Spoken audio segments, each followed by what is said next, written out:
Alright then my friends, so at the minute now we have all of our sign up form code written so we can sign new users up, albeit this is not very fun at the minute. All we're doing is logging out this credential, not really doing anything for the user, so there's no point in signing up, but all that functionality is going to come in time, I promise you.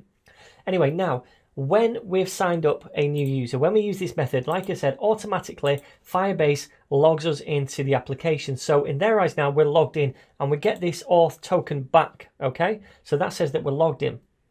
Now then, how do we log a user out of the application? Well, it's actually pretty simple. We just use a different method. So like we use this method over here to sign someone up, we just use a different method to log someone out. Now we have up in the navigation over here, this logout, oops, not that one, this logout link. So what we need to do is get a reference to that, attach a click event to that link. And then when a user clicks on it, we want to prevent the default action if there is any. Then we want to sign them out using the sign out method. So then let's do that. So if we go to the index and we go to the nav bar at the top, we can see this thing right here. Where is it? Logout there.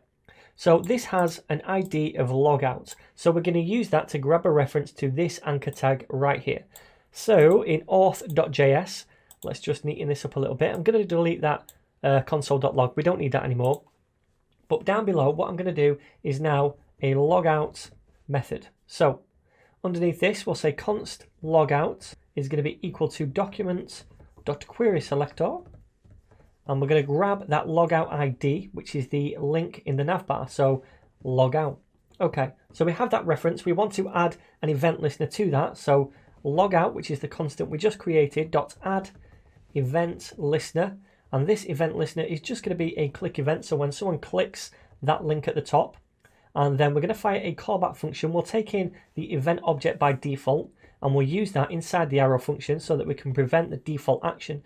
We'll do that by saying e.prevent default, like so. Invoke that function. Okay, so the next thing we want to do is use a sign out method. Now again, we use the auth object that we declared down here.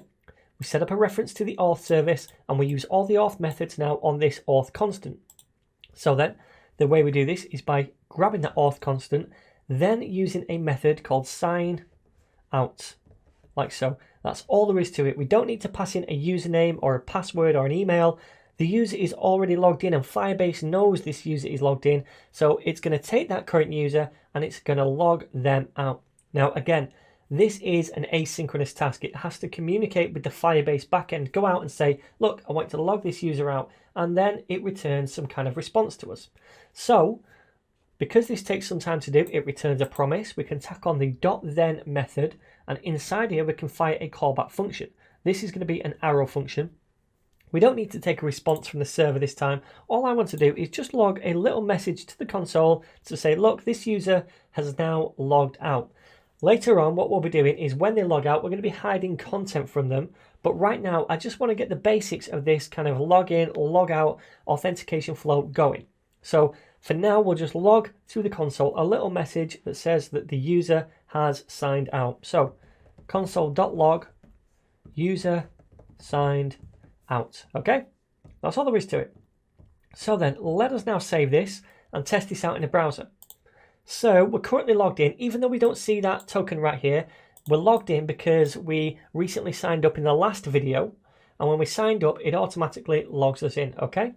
So we're still logged in because of state persistence, which means that whenever we refresh the page, Firebase persists the state of the user. We're still logged in.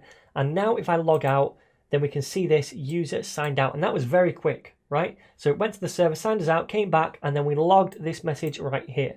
User signed out, okay?